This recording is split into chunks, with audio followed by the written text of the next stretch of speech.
Ayan na po. Ang dami hong nagtatanong po ngayon, mga kabida, no? Kung nasaan na po si House Speaker Martin Romualdez, ano po, na? Hindi po siya mahagila po ngayon, mga kabida. Wala tayong narinig mula sa kanya, no? Na kahit na po isang salita patungkol ho sa kanyang reaksyon, okay? Dito ho sa pagkakasangkot po ng ilang mga mambabatas po sa lower house po, mga kabida, no? Patungkol ho sa flood control project sa anomaly, ano po, mga kabida. Sa gitna ng kaliwat ka ng investigasyon po, ano, ng House at maging ito kong Senado, ano po, tungkol dito, wala kang narinig mula kay Speaker Martin Romualdez. Kaya nga, ito yung mga tanong po mula sa mga netizens, ano, kahit anong post po, ano, sa kanila pong mga comment sections. Nasaan na po ito hong si Speaker Martin Romualdez. At isa po dito, mga kabida, na nagtanong, ano, ito hong si Optic Politics. Alright? Nabasa ko po sa kanyang post, actually, mga kabida, nasaan ang speaker?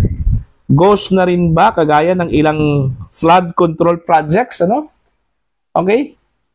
Yun nga yung tanong bakit hindi po nagsalita ito hong si Speaker Romualdez patungkol ho dito? Lalong-lalo na po, ano? Ito hong mga mababatas po niya, ilan sa mga mababatas po niya ay na-link dito, mga kabida, ayon ho dun sa aligasyon at expose po, mga kabida, no? Ni Senator Ping Lacson at maging ito hong si Mayor Benji Magalong po ng Baguio City, mga kabida. Ano po? It's high time sana, no, na nagsalita ito kung si Romualdez para depensahan po niya, no? Hindi po yung mga mababatas po na sangkot, mga kabida, kundi yung institution mismo. Kasi nadadamay po, ano, ito kong House of Representatives as an institution. Okay? Dahil unang-una po, wala hong binanggit na pangalan, ito kong mga nag-akusa po sa kanila, no, mga kabida. Ito hong si Magalong, ito hong si Lacson, wala ho silang binanggit na pangalan, pero meron po silang direct accusation po, mga kabida, no, na may mga mambabatas daw na sangkot dito ho sa corruption ho sa flood control projects, ano. Okay? So, dapat nagsalita po itong si speaker, ano. Wala Kaya nga, ang dami hong nagtatanong, nasaan na kaya si Speaker Romualdez? Andito pa ba sa Pilipinas, mga kabida, o katulad ho siya ni Congressman Zaldico na umalis at nasa Estados Unidos na po, ano, mga kabida. Okay? Speaking of Congressman Zaldico, kinumpirma na po yan, ano, mga kabida, ni Attorney Princess Abante, ano po, no? Na siya po ay nasa US dahil meron daw siyang medical leave, mga kabida, no? Meaning nagpapagamot doon. Kaya nga, ang sabi po ni Attorney Rowena Guanzon, ano, doon sa kanyang post, bakit bigla hong nagkasakit ito hong si Congressman Zaldico? Takasagsagan po, mga kabida, no, ng investigasyon dito ho sa flood control projects, ano, na sinasabi hong binabalahura daw, mga kabida, ng ilang mga contractors, kasabwat ito hong mga ilang opisyal po ng DPWH at maging mga politiko po, mga kabida. Ano po, na? Okay? So, yun yung hahanapin po natin. Ito hong si speaker. Nasaan na kaya ito, mga kabida? Bakit hindi ho siya nagsasalita po dito, ano? Mga kabida, ang nagsasalita lang po yung kanya hong mga lieutenants po, ano? Ito mga kongresista po niya na mga kaalyado po, mga kabida, ano po, ha? Like Congressman Abante, Congressman Paulo Ortega, ano? At iba pa mga mababatas po na kilalang kaalyado po ni Speaker Romualdez po, mga kabida. Sila lang po yung nagsasalita at sila lang po yung nagdedepensa po, mga kabida, no, sa House of Representatives, ano po. Pero ito hong kanila pong leader, wala, hindi ho nagpapakita po, mga kabida, no. Nung time po na naging mainit yung kontrobersiya, no, patungkol ho sa anong tawag po dito? confidential funds ni Vice President Sara Duterte. Maingay ito hong si Romualdez, ano? Mga kabida. Binabatikos niya ito hong si VP Sara at may mga pahapyaw nga siya doon, ano? Na dapat bantayan at hindi ho mawala kahit isang sintimo, ano? Sa pera po ng taong bayan, mga kabida, ano po, na? Pero ngayon, wala eh. Billions of pesos yung pinag-usapan po natin dito. Pero wala po tayong narinig mula sa kanya. At dapat bantayan po natin ang pera ng taong bayan. Ayan. Dahil ho, kinukurakot po ng ilang mga kurakot na mga opisyal po ng gobyerno, ano po, mga kabida. Okay? So yun po, no? Baka naman po nasa abroad ito hong si speaker. Kaya hindi po natin mahagila po dito sa Pilipinas, ano? Bakit kaya nananahimik? Yun yung malaking tanong eh. Kasi kung naalala po ninyo, mga kabida, yung sinabi po ni Vice President Sara Duterte, ano? 2 tao lang daw, ano? Ang may hawak daw, mga kabida, no?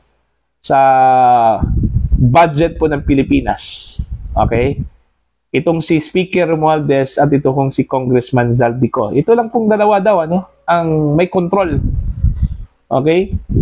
Ito kayo yung sinabi po ni Mayor Magalong na may mga kongresista na nagkaroon po ng malaking kickback, mga kabida, no?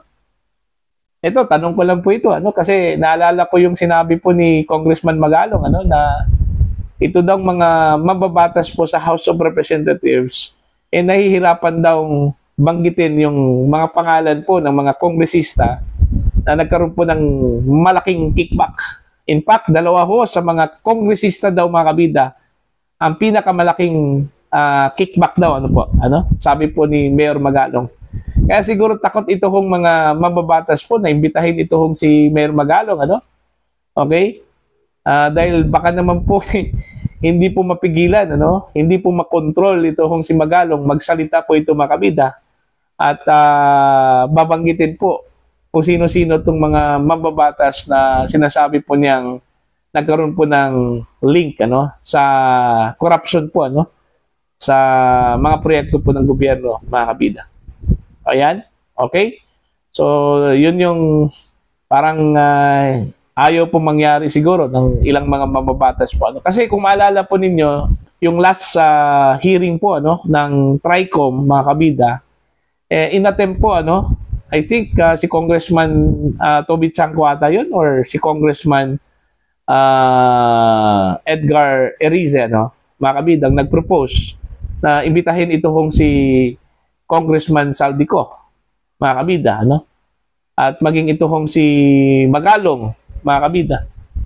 Parang doon po kay Congressman Zaldico na imbitasyon, ayaw po ni Congressman Abante po, ano, mga kabida. Kasi gusto daw niyang linawin kung ano ba talagang role ni Congressman Zaldico sa investigasyon po ng Kamara. Siya ba ay magiging resource person? Siya po ba ay magiging congressman, ano? Or siya po ba ay resource person po, mga kabida, ano po? Yun yung hindi po na-resolve. Kaya nga dumating ang point, mga kabida, na umatras ito hong si Erice, ano? Alright? Pero dito ho kay Congressman Toby Chanco, kung hindi ako nagkamali, sa yung nag-propose na imbitahin na po ito hong si Mayor Magalong, ano? Pero parang hindi po, parang nag-atubili, mga kabida. Ito hong komite, ano? Itong 3 komite, na imbitahin po ito kasi hindi pa daw napapanahon. Kasi andun pa sila sa, kumbaga, preliminaries po, mga kabida, no? Okay? Siguro, in the right time, okay, iimbitahin po nila ito kung si Magalong. Kasi itong si Magalong po, hatat na po, ano? Gusto na pong harapin ito kung mga mababatas po, mga kabida. At handa po siyang isiwalat, ano, ang mga nalalaman po niya, mga kabida, at panggitin ito kung mga mababatas na sinasabi po niyang sangkot dito sa maanumaliyang flood control projects po, mga kabida, ano? Okay, yan yung aabangan po natin sa susunod na mga pagdinig. Pero balik po tayo dito kay Romualdez. Medyo nag-alala po ako, ano, sa kanya. Ano kayang nangyari sa kanya? Nagkasakit ba siya? Mga kabida? Okay? Dahil wala naman pong sound mula sa kanya, no? Kung ano na pong nangyari po kay Speaker Romualdez, mga kabida. Sana magsalita itong spokesperson po ng House of Representatives at ipaalam po niya, no, sa publiko kung ano na po ang nangyari po kay Speaker Romualdez po, mga kabida, bakit hindi po siya nagpapakita ngayon. Okay? May sakit ba siya o nasa abroad ba siya, no? So dapat ipaliwanag po yan ng spokesperson po ng House of Representatives. Ano pa? Okay? Marami din akong nababasa na baka daw nagtago na raw. Anong rason? Kung bakit nagtago, ano? Wala man sigurong rason kung bakit magtatago ito kung si Martin Romualdez.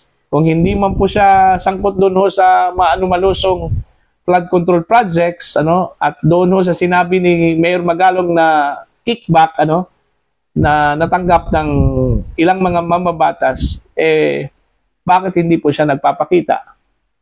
Alright? So, yun yung aabangan po natin, mga kabida, ang magiging pronouncement po ng House of Representatives in the coming days, ano? So, para po sa inyo, ano po ang inyong opinion at pananaw dito, ano, sa pagkawala, ano, ni Speaker Romualdez at yung hindi po niya pagsasalita po, mga kabida, no, sa issue po ng flood control projects, anomaly at corruption po, ano, mga kabida, sa mga miyembro po ng House of Representatives. Please comment down. Sa mga hindi pa po subscriber sa akin channel, please subscribe. Just click the subscribe button, click the notification bell, click all para updated po kayo, mga kabida, sa aking mga uploads. Maraming salamat po sa inyo lahat.